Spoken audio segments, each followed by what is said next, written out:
War and Peace, Book 2, Chapter 13, by Anna Simon. Chapter 13.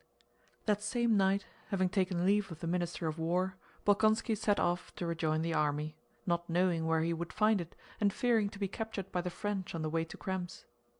In Brünn everybody attached to the court was packing up, and the heavy baggage was already being dispatched to Olmütz. Near Hetzelsdorf, Prince Andrew struck the highroad along which the Russian army was moving with great haste and in the greatest disorder. The road was so obstructed with carts that it was impossible to get by in a carriage. Prince Andrew took a horse and a Cossack from a Cossack commander, and hungry and weary, making his way past the baggage wagons, rode in search of the commander-in-chief and of his own luggage. Very sinister reports of the position of the army reached him as he went along, and the appearance of the troops in their disorderly flight confirmed these rumors. Cette armée russe, qui lors de l'Angleterre a transporté des extrémités de l'univers, nous allons lui faire éprouver le même sort, le sort de l'armée d'Ulm. Translation: That Russian army which has been brought from the ends of the earth by English gold, we shall cause to share the same fate, the fate of the army at Ulm.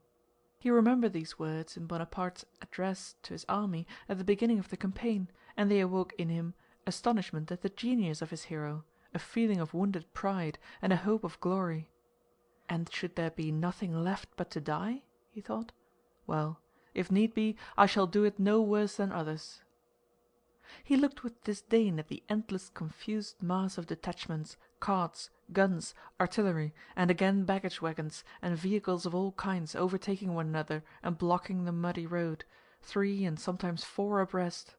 From all sides, behind and before, as far as ear could reach, there were the rattle of wheels, the creaking of carts and gun carriages, the tramp of horses, the crack of whips, shouts, the urging of horses, and the swearing of soldiers, orderlies, and officers.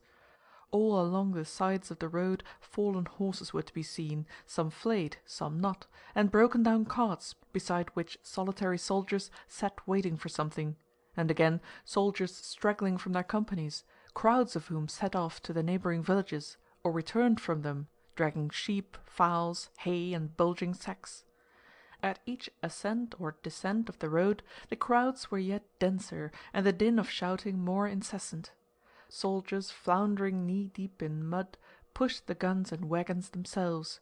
Whips cracked, hoofs slipped, traces broke, and lungs were strained with shouting. The officers directing the march rode backward and forward between the carts. Their voices were but feebly heard amid the uproar, and one saw by their faces that they despaired of the possibility of checking this disorder. "Here is our dear Orthodox Russian army," thought Bolkónski, recalling Bilíbin's words. Wishing to find out where the commander-in-chief was, he rode up to a convoy. Directly opposite to him came a strange one-horse vehicle, evidently rigged up by soldiers out of any available materials, and looking like something between a cart, a cabriolet, and a calèche. A soldier was driving, and a woman enveloped in shawls sat behind the apron under the leather hood of the vehicle. Prince Andrew rode up, and was just putting his question to a soldier when his attention was diverted by the desperate shrieks of the woman in the vehicle. An officer in charge of transport was beating the soldier who was driving the woman's vehicle for trying to get ahead of others, and the strokes of his whip fell on the apron of the equipage. The woman screamed piercingly. Seeing Prince Andrew, she leaned out from behind the apron and, waving her thin arms from under the woolen shawl, cried: "Mr. Aide-de-camp! Mr. Aide-de-camp! For heaven's sake, protect me! What will become of us? I am the wife of the doctor of the 7th Chasseurs. They won't let us pass. We are left behind and have lost our people." "I'll flatten you into a pancake!" shouted the angry officer to the soldier. "Turn back with your slut!" "Mr. Aide-de-camp, help me! What does it all mean?" screamed the doctor's wife. "Kindly let this cart pass. Don't you see it's a woman?" said Prince Andrew, riding up to the officer.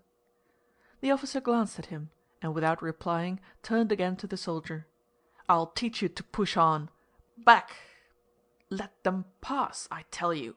repeated Prince Andrew, compressing his lips. "And who are you?" cried the officer, turning on him with tipsy rage. "Who are you? Are you in command here? Huh? I am commander here, not you. Go back or I'll flatten you into a pancake," repeated he. This expression evidently pleased him. "That was a nice snub for the little aide-de-camp," came a voice from behind. Prince Andrew saw that the officer was in that state of senseless, tipsy rage when a man does not know what he is saying. He saw that his championship of the doctor's wife in a queer trap might expose him to what he dreaded more than anything in the world, to ridicule, but his instinct urged him on. Before the officer finished his sentence, Prince Andrew, his face distorted with fury, rode up to him and raised his riding whip. "Kindly let them pass!" The officer flourished his arm and hastily rode away. "It's all the fault of these fellows on the staff that there's this disorder," he muttered. "Do as you like." Prince Andrew, without lifting his eyes, rode hastily away from the doctor's wife, who was calling him her deliverer, and recalling with a sense of disgust the minutest details of this humiliating scene, he galloped on to the village, where he was told that the commander-in-chief was.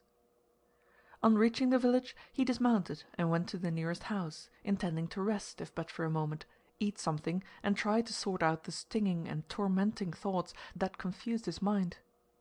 "This is a mob of scoundrels and not an army," he was thinking as he went up to the window of the first house, when a familiar voice called him by name. He turned round. Nesvítski's handsome face looked out of the little window. Nesvítski, moving his moist lips as he chewed something and flourishing his arm, called him to enter. "Bolkónski! Bolkónski! Don't you hear? Come quick!" he shouted. Entering the house, Prince Andrew saw Nesvítski and another adjutant having something to eat. They hastily turned round to him, asking if he had any news. On their familiar faces he read agitation and alarm. This was particularly noticeable on Nesvítski's usually laughing countenance. "Where is the commander-in-chief?" asked Bolkónski. "Here, in that house," answered the adjutant.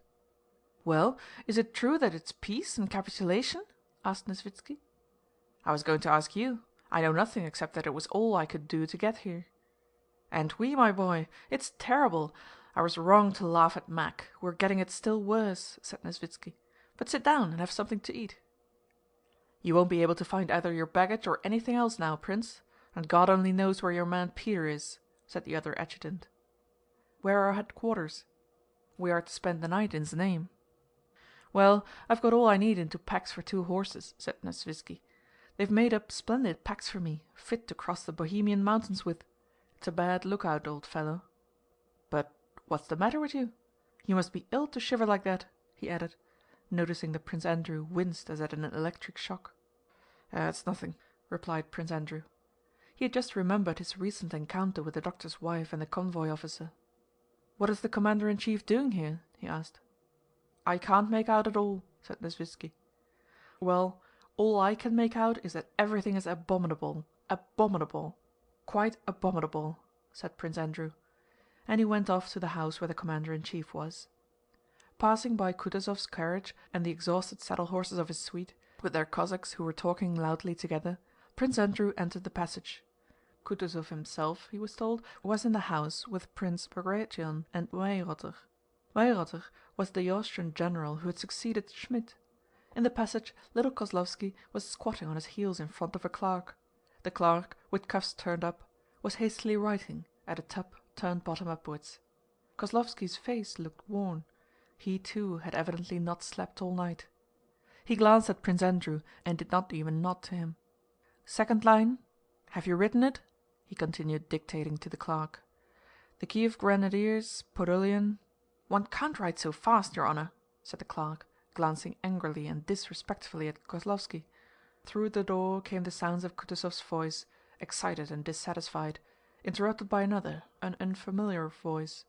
From the sound of these voices, the inattentive way Kozlóvski looked at him, the disrespectful manner of the exhausted clerk, the fact that the clerk and Kozlóvski were squatting on the floor by a tub so near the commander-in-chief, and from the noisy laughter of the Cossacks holding the horses near the window, Prince Andrew felt that something important and disastrous was about to happen. He turned to Kozlóvski with urgent questions. "Immediately, Prince," said Kozlóvski. "Dispositions for Bagration." "What about capitulation?" "Nothing of the sort. Orders are issued for a battle." Prince Andrew moved toward the door from whence voices were heard.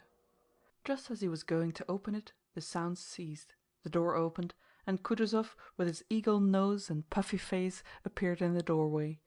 Prince Andrew stood right in front of Kutúzov, but the expression of the commander-in-chief's one sound eye showed him to be so preoccupied with thoughts and anxieties as to be oblivious of his presence. He looked straight at his adjutant's face without recognizing him. "Well, have you finished?" said he to Kozlóvski. "One moment, your excellency." Bagratión, a gaunt, middle-aged man of medium height, with a firm, impassive face of Oriental type, came out after the commander-in-chief. "I have the honor to present myself," repeated Prince Andrew rather loudly, handing Kutúzov an envelope. "Ah, from Vienna? Very good. Later, later." Kutúzov went out into the porch with Bagratión. "Well, good-bye, Prince," said he to Bagratión. "My blessing, and may Christ be with you in your great endeavor." His face suddenly softened and tears came into his eyes. With his left hand he drew Bagratión towards him, and with his right, on which he wore a ring, he made the sign of the cross over him with a gesture evidently habitual, offering his puffy cheek, but Bagratión kissed him on the neck instead. "Christ be with you," Kutúzov repeated, and went towards his carriage. "Get in with me," said he to Bolkónski. "Your excellency, I should like to be of use here. Allow me to remain with Prince Bagratión's detachment." "Get in," said Kutúzov, and noticing that Bolkónski still delayed, he added, "I need good officers myself—need them myself." They got into the carriage and drove for a few minutes in silence. "There is still much, much before us," he said, as if with an old man's penetration he understood all that was passing in Bolkónski's mind. "If a 10th part of his detachment returns, I shall thank God," he added, as if speaking to himself. Prince Andrew glanced at Kutúzov's face only a foot distant from him, and involuntarily noticed the carefully washed seams of the scar near his temple where an Ismail bullet had pierced his skull, and the empty eye socket. "Yes, he has a right to speak so calmly of those men's death," thought Bolkónski. "That is why I begged to be sent to that detachment," he said. Kutúzov did not reply. He seemed to have forgotten what he had been saying and sat plunged in thought. 5 minutes later, gently swaying on the soft springs of the carriage, he turned to Prince Andrew. There was not a trace of agitation on his face. With delicate irony he questioned Prince Andrew about the details of his interview with the Emperor, about the remarks he had heard at court concerning the Krems affair, and about some ladies they both knew. End of chapter 13.